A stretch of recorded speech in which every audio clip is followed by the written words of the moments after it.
여기 이제 임의대로권의 범위와 관련해서 줄거리는 이제 이렇게 돼. 임의대로권의 범위는 줄거리가 이제 이렇게 도는데, 임의대로는 이제 본인을 위해서 뭘 대리할 수 있습니까? 이걸 묻고자 하는데, 먼저 스타트. 임의대리권은 수권행위에서 대리권이 발생이 돼요. 대리권을 수여함으로써 대리권이 발생이 되니까 임의대리인이 본인을 위해서 뭘 대리할 수 있냐 하는 것은 결국 수권행위를 해석을 해보면 뭐 하라고 대리권 줬는가? 이걸 해석을 해보면 임의대리권의 범위가 나타나기 때문에 이 수권의 해석관의 판례를 딱 점검을 하고, 그런데 이제 또 한 가지 문제점이 있다는 거예요. 아무리 수권행위를 해석을 해보더라도 분명히 대리권 준 거는 명확해요. 근데 뭐 하라고, 이 수권행위를 해석해 보더라도 뭐 하라고 대리권 준지를 잘 모르겠더라, 그러면 이런 경우도 간혹 있어요. 이런 대리인을 우리는 권한이 불분명한 임의대리인 일이 이야기로, 이런 경우도 있을 수가 있다. 이런 식으로 요즘에 해외 이민을 많이 가기 때문에 이 가브란 사람이 국내에 건물 한 채 소유했다가 호주로 이민을 간다. 그러면서 국내에 있는 친인척에게, 친지들에게 나 호주에 가는 동안 내 건물 관리 좀 잘해 하고 핑 갔다. 그러면 이 사람이 관리 좀 하고 잘 좀 보살펴 내 건물 호주 갔을 동안, 그러면 나보다 팔아도 된다는 건지 임대도 된다는 건지 건물이 수리하면 수리도 해야 되는 건지 잘 모르겠더라, 이런 경우. 그러면 이런 권한이 부여한 임의대리인도 요즘 해외 이민도 많이 가고 그렇기 때문에 이런 경우가 많이 생겨. 그럼 이런 사람들은 어떤 것을 대리해야 되는가? 이게 불만이기 때문에 보충적으로 우리 민법 118조에 이런 권한을 불구한 임의대리는 이런 행위만을 대리할 수 있다, 이런 보충 규정도 두고 있어요. 줄거리 이렇게 되고 책으로 들어가서 이런 것들을 체크해서 읽어야 된다는 거. 먼저 그 제일 밑에 70페이지 동그라미 2번에 수권행위 해석관의 판례, 수권행위를 해석하면 이제 임의대리권 범위가 정해지는데, 해석관에서 이런 것들의 시험에 집중 주다. 먼저 A번 판례, 아까 앞에 나온 거예요. 능동 대리권을 갖는 자는 무엇도 갖다, 수령 대리권, 수동 대리권도 갖는다. 그 판례예요. 그 다음 우측에 넘어가서 B번 판례. 여기 지금 B번 판례는 이런 걸 지금 묻고 있는데, 자, 여기서 이제 용어를 하나 기억을 해야 됩니다. 책에 지금 이 용어 정리가 안 되어 있기 때문에. 근데 이걸 모르면 대립 공부하기 어렵다는 거예요. 자, 뭐 하나를 정리를 해야 되냐 그러면, 이런 용어는 아주 좋았다면 좀 앞에 정리를 해놔야 되는데 지금 빠졌다 말이에요. 자, 이미 대리권이 수여되는 과정을 좀 이해를 하고 있어야 돼요. 그래야 대리가 이해가 되니까. 이미 대리권이 수여되는 과정을 보면은 이런 과정을 거쳐. 예를 들어서 이 갑이 건물 소유자인데 내가 건물을 팔고 싶은데 나는 엄청 바빠요. 그럼 믿을 만한 사람에게 일처를 부탁을 해요. 이처럼 사무처를 위탁하는 계약을 우리가 일처를 부탁하는 계약을 위임 계약이라고 이야기해요. 그럼 일처를 부탁하는 자를 우리는 위임인거라고, 일처를 해주겠다고 승낙한 자를 수임인거래요. 그러면 지금 대리란 말은 입도 뻥긋 안 했어요. 일처를 부탁한다, 위임계약이 처리 들어오게. 그러면 이 수임인은 이제 흔히 말하는 수임 의무를 부담을 하게 돼요. 일처를 해야 줄 의무를. 그럼 여기서 이제 체계를 줘야 될 일이 갑의 건물 파는 거예요. 그럼 이 사람 입장에서는 매수를 찾겠죠.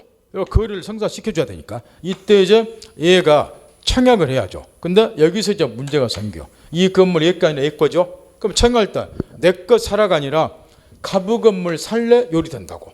그러면 이 순간에 말이 뜨자마자 얘 입에서 반사조 나오는 소리가 있어요. 여러분도 마찬가지고. 얘가 나무 건물 판다고 하니까 당신이 무슨 자격으로 나무 건물 파는데 자격을 걸고 넘어져. 그러면 수임 의무를, 바꿔 말하면 거래 성사를 원만하게 못한다 그 말이야. 따라서 이 상대방이 이자의 자격을 거론할 때를 대비해서 미리 뭣도 같이 수여를 해. 매각할 수 있는 자격도 같이 수여를 하는데 그 자격 수여하는 것이 뭐이다? 대리권이야. 그래서 동시에 이제 대리권도 같이 수여를 한다 그 말. 그럼 대리권이 수여가 되면은 요 갑이 동시에 이제 본인이라고 불러. 그럼 이 을은 동시에 대리인이 되고. 그럼 이번에 이제 어떻게 하면 되느냐? 대리인의 자격, 매각할 수 있는 자격도 같이 수여를 했기 때문에 얘가 이번에 뭐 하는 거요? 나는 뭐이다? 갑, 대리인, 을이다. 이리 표시하고서 거래하자 그러면 얘가 이자 자격을 더 이상 걸고 안 넘어진다 말이야. 대리인의 자격 가지고 위임장 딱 제시하니까. 그러면 매매 계약을 원활하게 성사시키고 있어요. 이처럼 이미 대리권이라고 하는 것은 수임 의무 등을 원활하게 이행하기 위한 수단으로 대리권이 수여가 돼요. 이때 이 대리권을 수여한 행위를 아까 앞에 가르친 것처럼 수권행위라고 부르고, 이때 요 위임계약 같은 것을 법률 용어로, 민법 교재 이거 많이 나와요. 시험 문제에서도.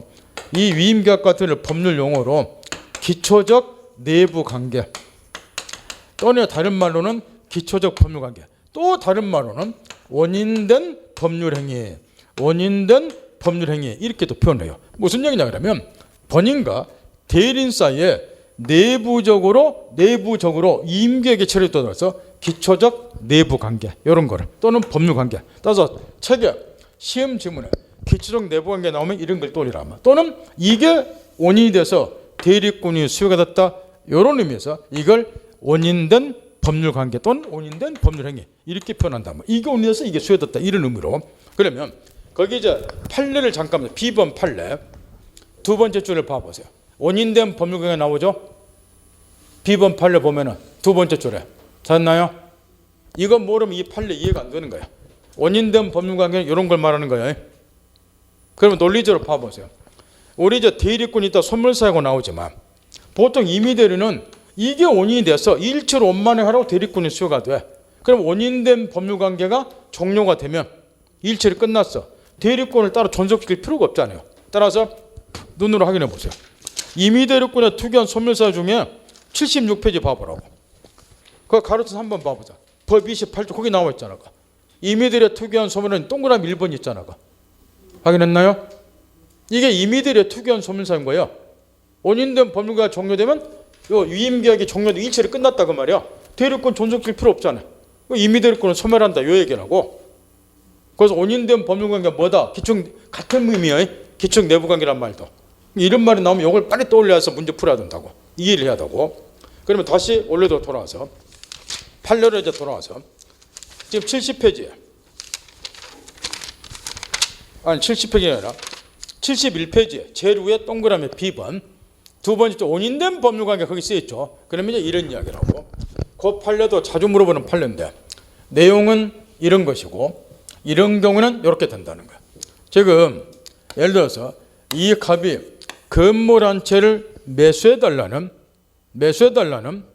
일처리 부탁을 했어요.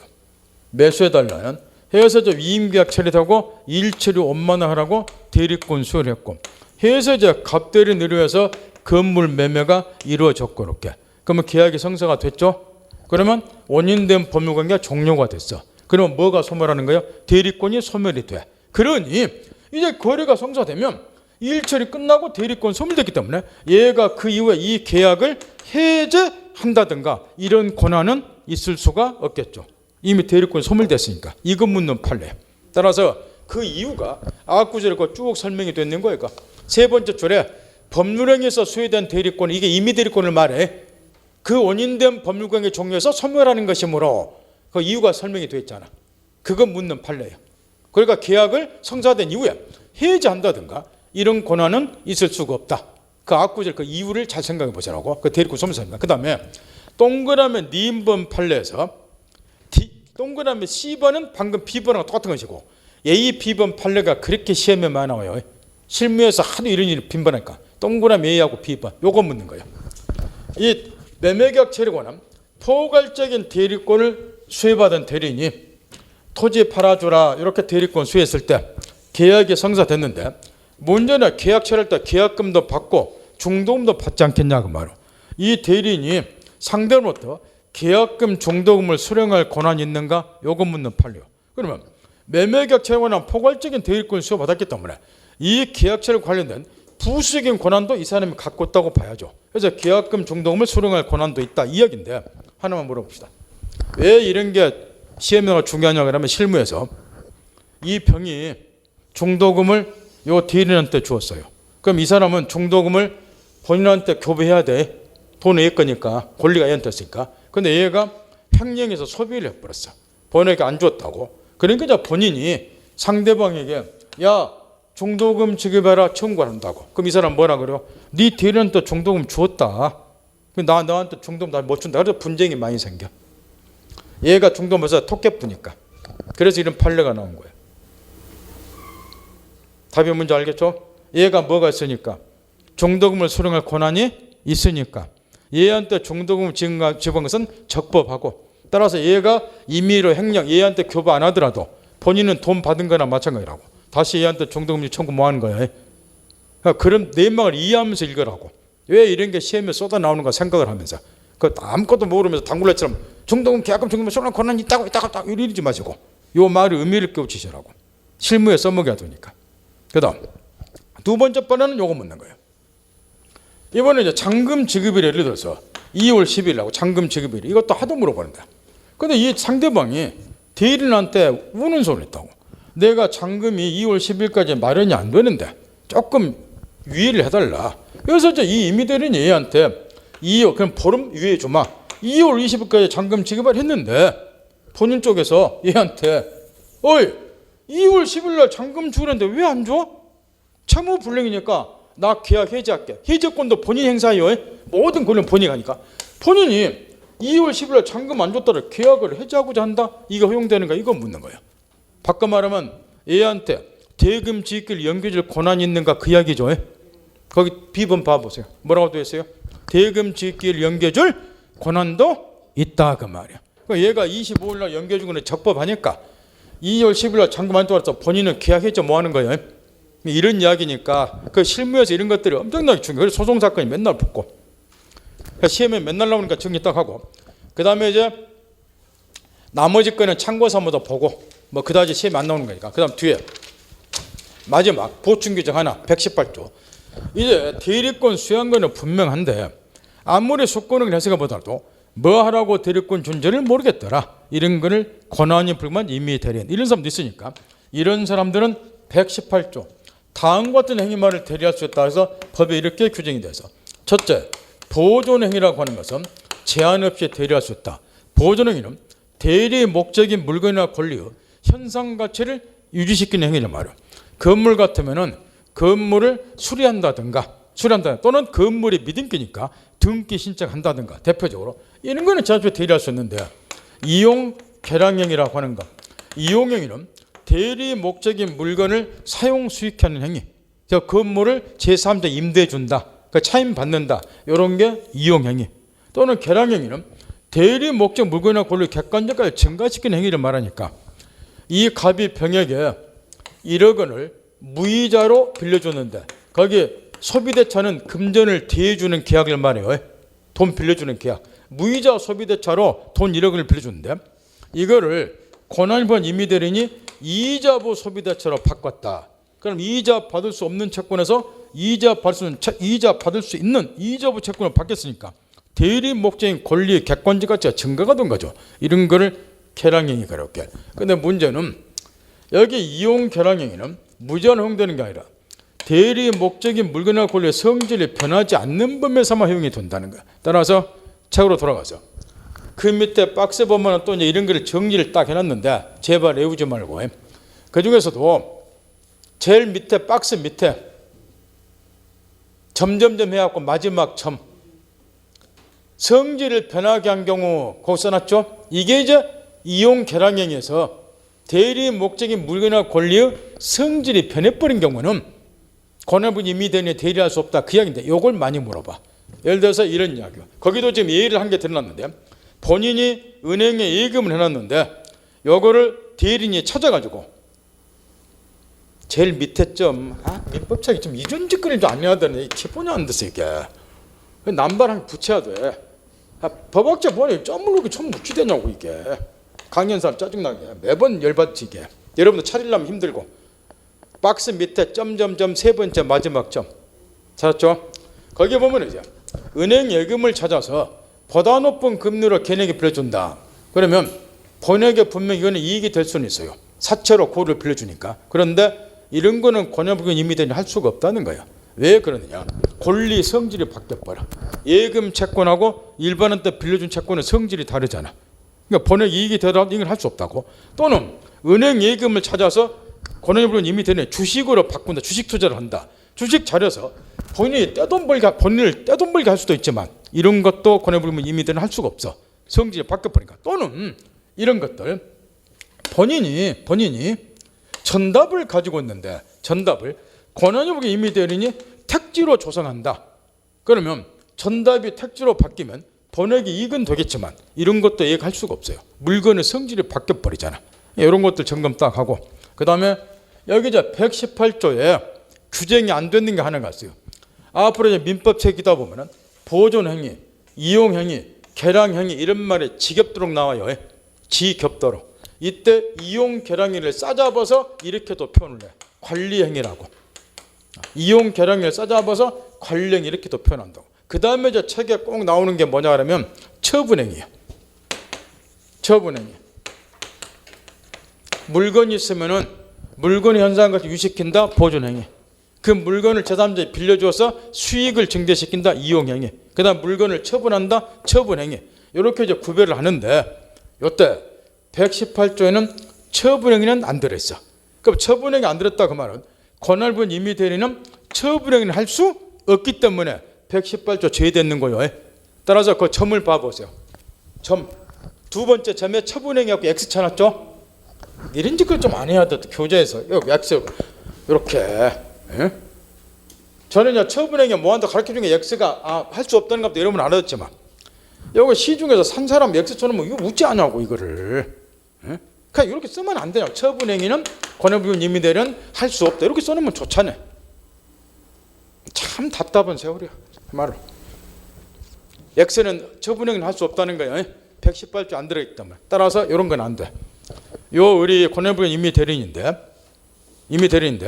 본인 소유 건물을 제3자에게 매각을 한다든가 이건 안 되는 거예요. 또는 담보 제공, 저당권 설정한다. 이것도 처분행위예요. 저당권 설정하는 것도. 본인 소유 건물을 금융기관에 담보 제공, 저당권 설정하고 돈 빌린다. 저당권 설정행위 이런 것도 안 돼. 이거 처분행위 해당이 돼. 나중에 물권부 배웠지만 물권행위는 처분행위를 말해. 저당권은 물건이야. 이거 처분행위 해당된다고. 이런 건 안 된다 그 말이야. 그래서 그 두 번째 점에 처분행위는 안 된다 그 이야기예요. 그 다음에 그 위에 점에 할 수 있다라고 찍어서 놓고 특별수권이 필요 없다고 또 써놨죠. 참 답답해. 여러분이 그 읽으면 뭔 말인지 알아듣겠나요? 그 위에 박스에 들어있는 거 이런 건 할 수 있다 그 이야기야. 할 수 있으니까 이에 관한 대리권의 수여는 따로 필요 없다 그런 의미야. 그럼 발로 그 쓰면 얼마나 좋을까? 제 말 알아들어요?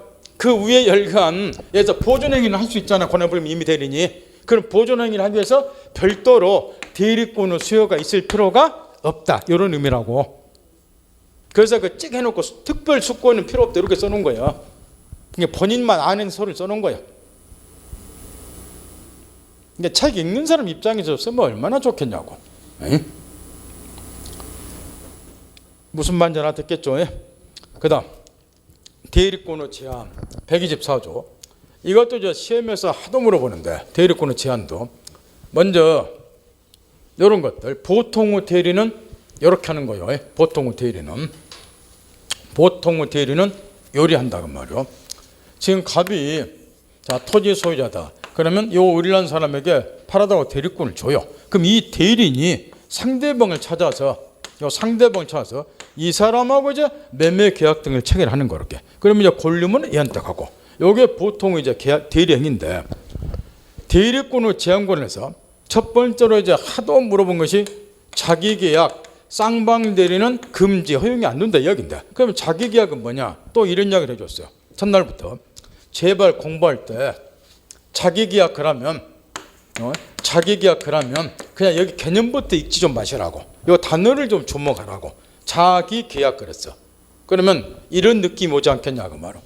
요 갑이 얘한테 팔아달라고 대리권을 주었어요. 그럼 보통은 얘를 찾아서 얘하고 매매해야죠. 근데 제목이 뭐라고 되어 있어요? 자기계약. 그러면 본인은 대리는 자기를 갖고 있는 자가 상대방하고 계약 체결한 게 아니라 누구하고 계약 체결했어요? 자기 자신하고 계약 체결. 그래 자기계약 그래. 알았나요? 그러니까 이 매도인의 대리인이 동시에 뭐가 돼버린 거야? 매수인. 얘 없어. 지가 두 가지 지위를 겸해버려. 자기가 매수를 한다니까. 이 말 알았나요? 그래서 자기계약 그래 명칭이. 본인의 대리인이 누구하고 계약했어요? 대리인 지하고 자기 자신하고. 그러면 얘는 두 가지 지위를 겸하죠. 매도인의 대리인이면서 동시에 뭐가 됐어요? 매수인 상대방 당사자. 그러면 얘는 어떻게 계약 체결할 거예요? 혼자 앉아서 계약 체결. 혼자 앉아서. 왜? 왼손으로는 매도인의 대리인의 자격을 갖고 오른손으로는 뭐가 돼서 매순이 돼서 혼자 계약 체결. 이게 자기 계약이야. 아까 그렇게 줬죠. 사자하고 달리 대리인은 모든 의사결정을 누가 한다? 대리인이. 모든 의사결정 대리인이. 그럼 얘가 매도인의 대리니까 또 동시에 자기가 매수를 하니까 발등이 안으로 곱죠. 시가 1억짜리 토지도 얼마에 팔겠다고 의사결정? 8천만 원에. 그리고 8천만 원에 자기가 매수. 누가 박살난다? 예. 이런 자기가 허용하면 퇴화 안 돼요. 안 됨. 왜? 본인 이익을 침해하니까. 이런 이야기야. 그러니까 자기 계약의 명칭을 보라고 말게. 대리인이 누구하고 계약 차이로? 자기 자신하고. 그 뭐하러 개념 이익 관계냐고. 그거 읽어보면 그 말대로 쓰여있어 설명이. 쌍방대리는 이제 뭐 설명하고 말 것도 없고 얘가 양쪽 모두를 대리한다고 말이렇게. 이자로부터는 팔아달라. 매도인의 대리인. 병으로부터는 매수로부터는 사달라 이렇게. 그럼 이 두 사람이 다 본인이겠죠? 얘는 매도인의 대리면서 동시에 매수인의 대리인. 의사결정 얘가 다 해. 그러면 두 본인 중에 나한테 이쁜 짓거리를 많이 한 사람에게 이로운 쪽으로 의사결정 해버리겠죠. 이 사람은 나한테 평소에 잘해줬어. 그럼 1억짜리 토지도 1억 2천에 판다고 의사결정하고 자기가 또 매수인의 대리니까 매수인의 대리면서 1억 2천에 매수하고 혼자 앉아서 매매결정을. 얘 박살나잖아. 반대는 얘가 박살나고. 따라서 쌍방대리도 누구의 이익을 침해할 염려가 있으니까 본인의 이익을 침해하면서 금지가 돼. 이거 보면서 무슨 생각 안 떠오르나요? 자기계약 쌍방대리 금지. 이거 어디서 또 나오는데? 그러지. 중개사법. 중개사법에서 개업공인중개사 금쟁이가 시험이 엄청 나오는데 개업공인중개사 금쟁이 해당이 돼. 자기계약 쌍방대리는. 중개사법에 나와. 민법고 잘하면 다른 거 잘한다니까. 중개사법에 나오는 개업공인중개사 금쟁이에 해당이 돼. 이걸 중개업자로 바꾸면 돼. 개업공인중개사로 의를. 개업공인중개사가 자기가 직접 매수하면 안 되잖아. 양쪽 모두 대리해도 안 되잖아. 중개사법에 나와 이게. 에? 어? 진짜 내가 필요로 하잖아요. 그럴 때는 어떻게 해야 돼요? 내가 필요할 때 안 돼 그거. 중개사법상. 왜냐하면은 내가 필요하냐 안 필요하냐 그걸 입증할 방도가 없잖아요. 그래서 지금부터 5년 전에 1분만요. 이 중개사법을 개정하자 그러면서 뭐가 논의가 됐냐 그러면은 이제 중개업자가 개업공인중개사가요. 수입이 올리는 건 수수료예요. 그래서 수수료는 올릴 수가 없어. 지방자치시대이기 때문에. 수수료는 각 조례로 정해지잖아요. 이 사람도 선거직이 선출직인데 올릴 수가 없어. 지금도 인터넷 들어가 보세요. 수수료 낮추자고 난리야. 그 다음에 거래가 많이 성사가 안 돼. 앞으로는 이 아파트 등의 투기 대상이 아니라 선진국처럼 주거용으로 바뀐다고. 그 투기 대상이 다 자꾸 매매하잖아요. 안 그래요? 그러니까 이게 젊은 사람들 어째 요즘에 나이 먹은 노땅들하고 다르잖아요. 투기 대상으로 안 삼어. 젊은 애들 벌써 아파트 투기 대상 사면 미친놈이고 나라 장래가 암울해버리고 이거는. 선진국 애들처럼 이제 바뀐다고. 그러면 거래가 자주 안 일어나. 그럼 스스로 수입이 줄어든다고. 그래서 이제 대안으로 나온 게 뭐였냐 그러면은 중개사법을 개정하자는 거였어. 그런 다음에 중개사법을 금지시키고 있는 자기 계약을 허용해 주자는 거예요. 그러면 중개업자가 어째요? 직접 매수하잖아. 그런 다음에 나중에 여기 올라가면 팔면 되잖아요.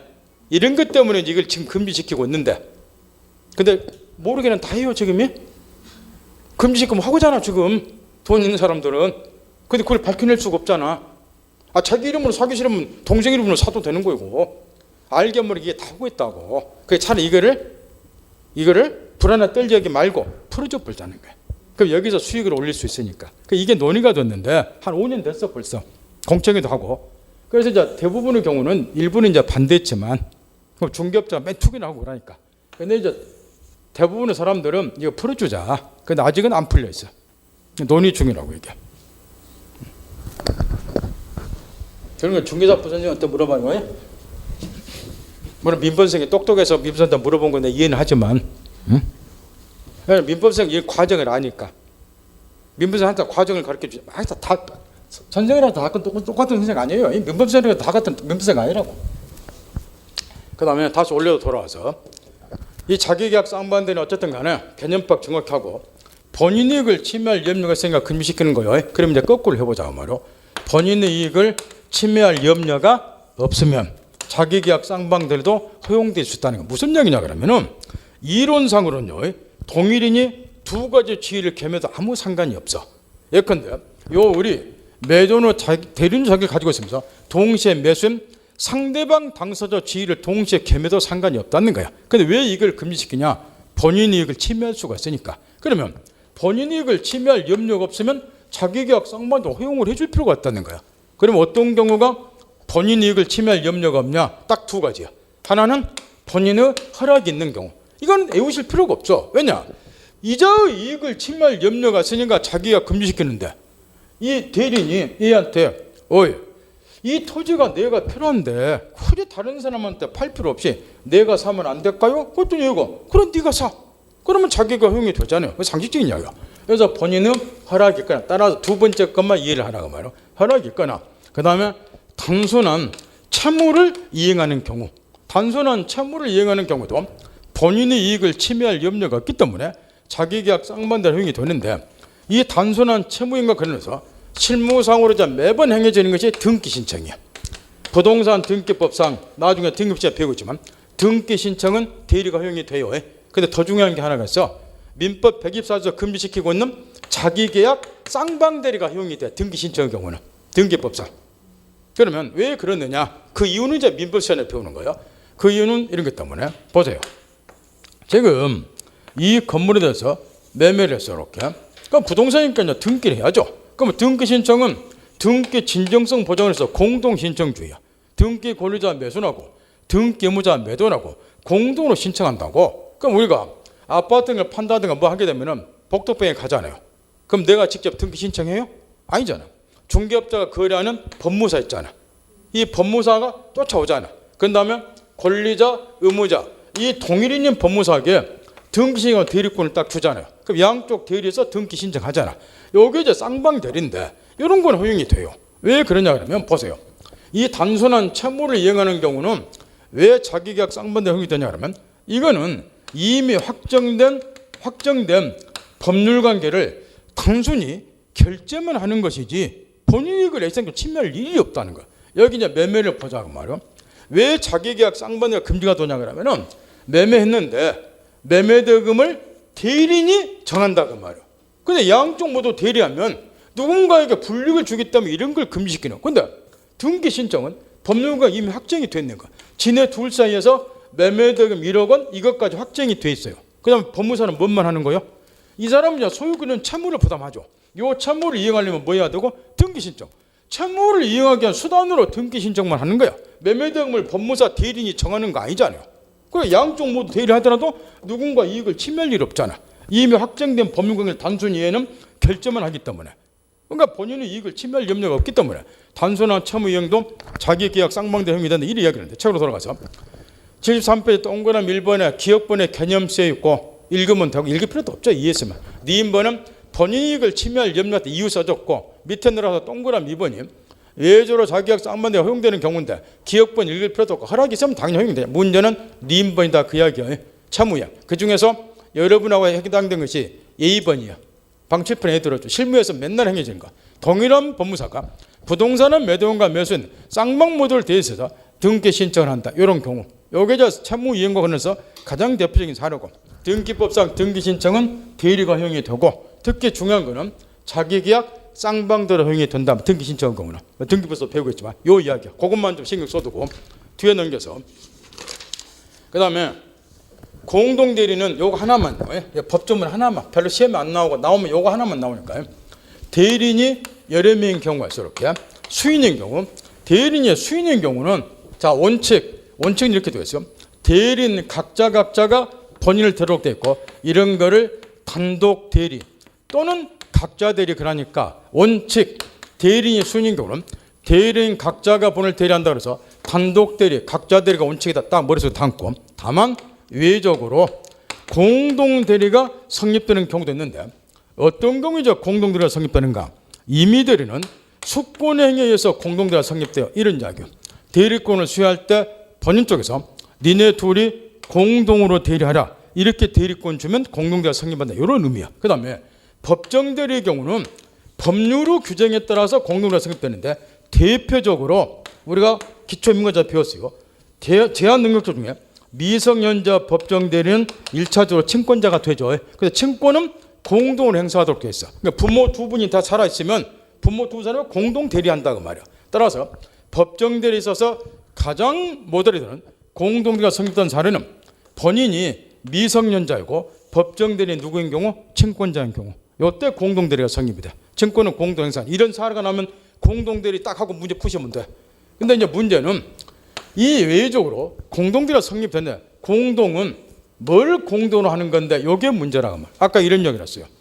대리인이 사자하고 다른 이유가 뭐냐? 모든 의사결정을 대리인이 한다는 점 사자하고 다르다. 근데 그것 막 애우지 말고 나올 때마다 써먹여야 된다고. 그걸 여기서 또 대입시켜야 돼. 공동대리는 그건 뭘 말하냐? 대리인이 의사결정을 하는 거니까 공동으로 한다. 그 말은 의사결정을 공동으로 한다. 이런 의미예요. 의사결정을 공동으로 하는 게 공동대리요. 따라서 이런 의미라고 말은. 예를 들어서 갑이 토지 팔아도 대리권 주었다. 원칙은 단독 대리가 원칙이니까 대리인 각자가 대리. 그러면 을이나 병은 누구에게 얼마에 어떻게 팔까 의사결정할 때 서로 협의할 필요가 없다는 거야.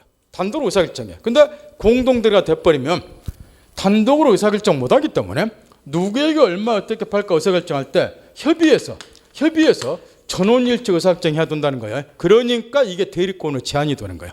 원래대로라면 얘하고 협의할 필요 없이 단독으로 의사결정할 수 있잖아. 공동대리 돼버리면 단독으로 의사결정 못하고 얘하고 협의해야 된다고. 그래 의료 대리권이 이 자리에서 제한이 되잖아. 거꾸로도 마찬가지죠. 그래서 공동대리도 대리권의 제한인데 그것만 이해하고 단독 대리 원칙에다 공동대리 위의적으로 성립한다. 공동 의사결정 공동한다. 이 정도만 이해해 두시면 되고. 그다음 대리권은 남용이 나오는데 요게 이제 90년대까지 우리 시험에 거의 안 나오다가 2000년대 들어서면서부터 잊을만 하면 이제 반복해서 대리권 남용의 출제가 되는데 책이 지금 애매하게 정확하게 안 쓰여졌기 때문에 정리 바짝 차는 거예요. 여기 대리권 남용은 이런 걸 말해요. 지금 책이 애매모호하게 쓰였다고. 대리권 남용은 보통의 대리하고 일단 똑같아요. 무슨 얘기냐면 이 갑이 본인이면 요 을이 대리인으로서 대리권을 가지고 있어요. 대리권을 가지고 있고 그 다음에 나는 갑 대리인이요 현명도 했고 더 나아가서 자기에게 주어졌는 대리권의 범위 내에서 대리인이기도 하고 보통 대리가 똑같죠. 근데 하나 차이가 있어. 이 대리인이 대리권을 가지고 대리권의 범위 내에서 현명을 하면서 대리인하는 것은 보통의 대리하고 똑같은데 딱 하나 대리인이 본인의 이익이 아니라 대리인 자기 자신의 개인적 이익 또는 본인이 아닌 제3자 이익을 위해서 대리인하는 경우를 대리권 남용이라고 해요. 정리정돈. 보통은 대리하고 똑같다. 그러나 본인의 이익이 아니라 누구? 대리인 자기 자신 또는 제3자 이익을 위해서 대리인을 하는 경우를 글자 그대로 대리권을 뭐했다? 남용했다. 요즘에 뭐 검사들은 기소권 남용, 뭔 남용이라면 언론에 엄청 나오죠. 그런 취지 이것도. 대리인이 대리권을 가지고 있는데 그걸 뭐했다? 남용했다. 어떻게? 본인의 이익이 아니라 자기 이익을 위해서. 그래서 이런 걸 대리권 남용이라 그래. 그럼 묻는 거는 뻔하다고. 이렇게 대리인이 대리권을 남용했을 때 본인에게 책임 물을 수 있냐 이 이야기예요. 본인이 책임져야 됩니까? 그 이야기라고. 요거 묻는 거예요. 그럼 원칙을 한번 해보세요. 답이 이미 나와 있어. 원칙은 본인이 책임져야 돼. 책임지는 이유가 여기서 아주 중요해. 그걸 이미 아까 대리 들어오자마자 가르쳐 줬어. 대리인이 대리권 남용해도 본인의 이익이 아니라 자기 이익 또는 제3자 이익을 위해서 대리행했다. 대리권 남용해도 원칙은 본인이 모든 책임지는 거야. 왜? 이유가 중요하다고. 현명했으니까. 현명은 뭐라고? 대리의사를 가지고 있다는 거.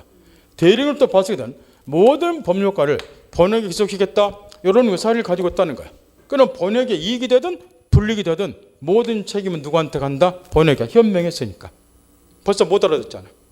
아까 이거 갖고 놀라게 해도. 그래서 현명 이걸 깨우쳐야 된다니까. 현명한 것은 뭐가 있다는 거야? 대리의사. 대리의사가 뭐라고? 대리금 또 봤을 때 법률가에 본에게 기속했다. 그러니 비록 본에게는 불이익한 경우지만 현명을 한 이상 모든 책임은 누가 진다? 본인이. 이렇게 되는 거예요.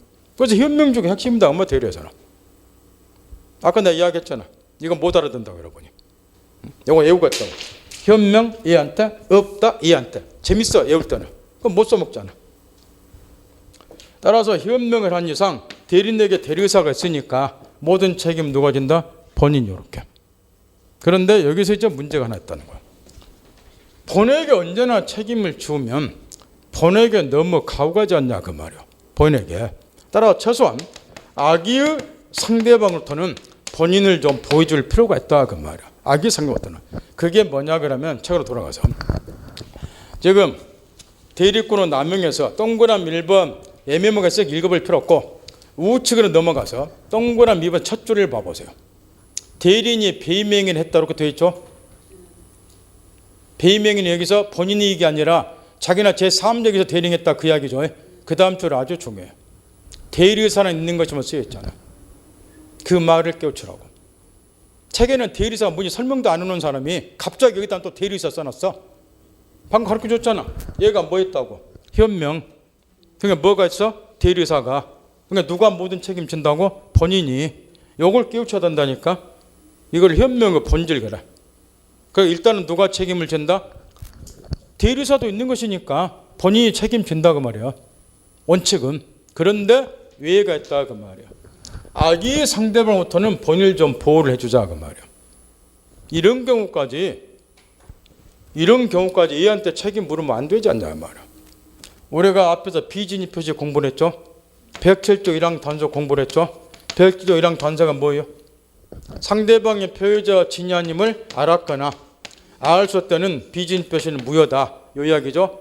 요 규정을 학설 판례가 여기에다 유추 적용을 시키자. 그래서 악의의 상대로부터는 본을 좀 보여주자. 이렇게 이제 논리 전개를 하는데 왜 이런 게 필요하냐 그러면 원칙은 본인이 책임을 져야 되는데 얘한테 책임을 못 물으면 상대방은 또 역으로 박살나는 거예요. 그러면 원칙은 당연히 본인이 대리의사가 있으니까 책임져야 되는데 어떠한 이론적 근거에서 본인의 책임을 면해줄 거냐 그 말은 근거를 대야 되지 않냐 그 말. 그래서 이제 학설 판례가 107조랑 단서를 여기 유추 적용시키자는 거야. 그럼 이렇게 된다는 거야. 얘가 본인이 이게 아니라 제3자 등 의사 대리행위를 하면은 본인을 배신한 거예요. 이런 배임적 의사를 상대방이 뭐 했거나 알았거나 알 수 있었으면 굳이 얘 보여줄 필요 없지 않냐 그 말이야. 이런 경우는 대리행위 효력이 본에게 미치는 것을 부정함으로써 본인을 보호해주자 이런 이야기야. 그래서 107조 1항 단서를 유추 적용해 그게 뒷구절에 쓰였는 거야. 그러니까 원칙은 누가 책임을 지되 본인이 책임진 게 왜? 대리의사가 있으니까. 뭐 했으니까? 현명을 했으니까. 대리의사 했잖아. 원칙은 본인이 책임을 지지만 이익이 되든 불이익이 되든 악의의 상대부터 본인을 보여줄 필요가 있기 때문에 107조랑 단서를 유추 적용해서 본인을 보여주자 그 이야기야. 그 밑에 판례도 마찬가지고 똑같은 판례야. 그러면 잠깐만 7번 보세요. 이 대리권 남용과 관련해서 역사적으로 엄청나게 유명한 사건이 하나가 있어. 그래서 이제 대리권 남용이 지금 세상에 알려지게 됐는데 그 전에는 뭐 그런가 보다 하다가 유명한 사건 때문에 그게 지금 40대 중반 이후 50대 60대는 이 사건을 다 기억을 하는데 그 미만 40대 초반까지는 아마 이런 사건을 기억을 못할 거라고 말이에요.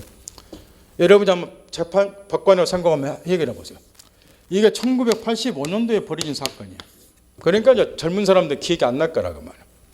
전두환 정권 말기에 85년도에 무슨 사건이 있었냐면 갑이 상업은행이야. 요 의뢰한 사람이 대학로가 끼어있는 해화동에 있는 상업은행 지점 대리인이었다 그 말이에요. 김아무개 씨인데 이 사람이 병이 사채업자예요. 사채업자로부터 수백억 원의 돈을 입금 끄집어들인 다음에 이 돈을 본인 상업은행 입금 안 시키고 이때 당시 명성그룹 회장인 이때 레이저 산업으로 대한민국에서 아주 톱을 달고 있던 그 기업이 하나 있었어. 요 시절에 명성그룹 회장 김철호 씨 사업자분을 다 빼돌린 사건이 벌어졌어. 그래서 대한민국을 한 6개월간 떠들게 만들었다고. 형사상으로 재산 빼돌린 김아무개 대리하고 이 사람은 징역 15년을 받았어. 근데 그거는 그거고 나중에 이제 만기가 도래하니까 사채업자는 상업은행에 대해서 내가 네 은행에 돈을 입금시켰으니까 반환해달라 예금 반환 청구를 한 거렇게. 상업은행은 당연히 뭐라 할 것이고 돈 만져도 못 받으니까 반환 못하겠다 그러고 이 소송이 붙은 거야. 영파겠나요? 이게 뭐냐? 자 물어본다 말이야. 요 을은 상업은행 대리죠. 김대리. 은행 담당 직원들이 객장에서 입출 근무 담당하죠. 여기에 민법으로 말하면 뭐일까요? 민법으로 말하면 상업은행이 뭐이고 본인이고 이 사람이 뭐 하는 거예요? 대리하고 있는 거예요. 대리. 그 대리에서 중요한 게 뭐예요? 현명이에요. 현명주의. 현명을 해야지 본인이 책임지는 거예요. 대리사 있으니까. 딱 여기서 이제 현명이 돼 있냐가 아주 중요한데 우리가 은행에 딱 가면은 자 상업은행이나 국민은행 갔어요. 그러면 거기 직원이 나와서 나는 상업은행 대리 나무개 어서 오세요 이렇게 표현한 사람이 있어요? 명시적으로 현명한 직원은 한 명도 없죠. 본인이 뭐 한지도 몰라. 그냥 이렇게 앉아있는 거예요. 여기 표창만 달고. 현명을 할 때 책에 보면 이렇게 돼 있어. 현명의 전형적인 방법은 갑대리인으로 이렇게 하는 거지만 명시적으로 하든 묵시적으로 하든 상관이 없다는 거예요. 현명은 묵시적으로. 이게 아주 중요해요. 바로 여기에 해당이 돼요. 이거 객장에서 업무를 보잖아요. 그럼 누구나가 객관적으로 뭘 알 수 있다는 거. 이 사람이 은행을 대신해서 업무를 본다. 알 수 있잖아. 그러니까 묵시적으로 현명이 돼 있다는 거. 왜 현명이 돼 있냐 안 되냐가 중요한 이유는 알겠죠. 현명이 돼서 책임지는 거라니까. 현명이 안 되면 책임 처음부터 안 지는 거예요. 이 말 아직도 못 알아들어요? 이 말 알아듣겠죠? 따라서 현명이 됐냐 안 되냐 그렇게 중요하다고. 그게 묵시적으로 현명이 돼 있어. 그러니까 이제 이 사채업자는 상업은행 니네가 책임지라는 거야. 이 대리인이 대리사를 가지고 대리행위를 했으니까. 그 대신 이 사람은 뭐 했어요? 상업은행 본인이 이익이 아니라 제3자 이익을 위해서 대리행위 해봤잖아. 돈 빼돌렸으니까. 이런 게 대리권의 남용이라고 말이야. 그럼 원칙은 어찌해야 된다는 거야? 상업은행이 책임지는 거야. 이 말 알아듣겠나? 왜? 대리회사가 있잖아. 그런데 여기서 107조 1항 단서를 유추 적용시켰다고 말이야. 법원에서. 뭘 따졌느냐? 이자가 돈을 빼돌린다는 사실, 배임적 의사를 사채업자가 알았거나 알 수 있었느냐? 이걸 따졌다고 말이야. 알았거나 알 수 있으면 얘 보여줄 필요 없잖아요. 그러면 여기 상업은행은 본인으로서 예금 반환 책임이 있고 없고 이렇게 된다는 거예요. 내용파겠나요? 근데 집에 가서 여러분 이걸 이용 거라는 거예요. 이 사건은 결론은 시험에 안 나와. 이 과정이 시험에 나오는 거지. 결론은 이제 이렇게 돼서 이 사건에서는 이 사채업자는 돈에 아주 민감한 사람이죠. 돈에. 근데 이 김아무개 대리가 사채업자가 돈을 끄집어낼 때 1. 보통의 은행 이자보다도 더 고리의 이자를 지급하기로 약속을 했고 여러분이 받고 나서 판단해 보라면 둘째. 또 기억도 안 나겠지만 옛날에 70년대 말까지는 우리가 은행에 예금을 하러 가면은 수기통장이다 그래서 예를 10,000원 입금시키면 직원들이 손 숫자죠. 손으로 10,000원 입금 넣고 써주고 도장 꾹 찍어줬어. 이런 걸 수기통장에서 엄청나게 불편했어. 그러다가 전두환 정권 들어서가지고 이 수기통장을 폐지하고 통장을 바꿨다고. 근데 이게 85년도에 일어난 사건이야. 이때는 수기통장이 은행에서 사라졌어. 근데 요 은행 김대리가 사채업자에게 뭘 했느냐? 이때는 사용하지 않는 수기통장 손으로 써가지고 수기통장을 발급을 해줬다고. 이렇게. 자, 소송이 붙었다. 누가 이겼을 것인가 하는 거는 여러분이 알아서 해보라고 말이에요. 누가 있을 것 같아요? 그래서 법관하기 힘들어요, 여러분은. 중개사 공부는 열심히 하셔요. 법관은 못하니까. 얘가 졌겠지. 왜? 배임적 의사를 뭐 했다? 이런 과정으로 물어볼 때 알았거나 알 수 있었다고 말이야.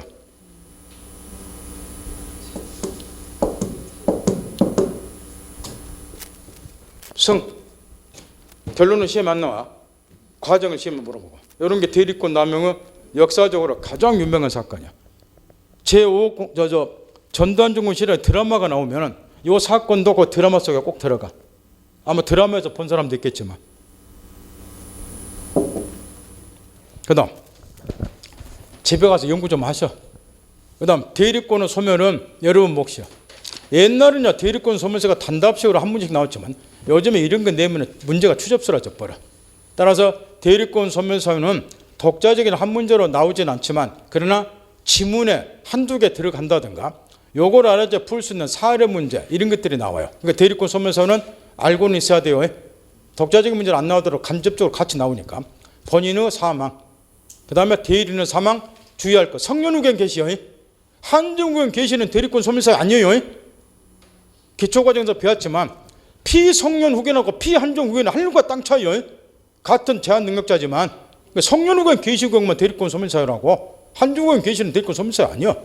그걸 항상 염두에 두고 책에 보면 이제 해설도 다 해놨으니까 중요한 거 아니니까 여러분이 읽어보고 대신 이제 임의들의 특유한 소멸사는 두 가지가 있네요. 아까 가르친 것처럼 원인된 법률행위가 종료한 경우에 그 다음에 숙권행위 처리한 경우 이 대리권 수했다가 얘가 믿음이 안 가니까 대리하기 전에 숙권행위 처리했다. 이 두 가지는 법정대리하고는 해당이 없겠죠. 그래서 임의들의 특유한 소멸사니까 딱 정리하고 예우지는 마시고 그 여러 목차 한번 읽어보시고 오늘 여기까지요.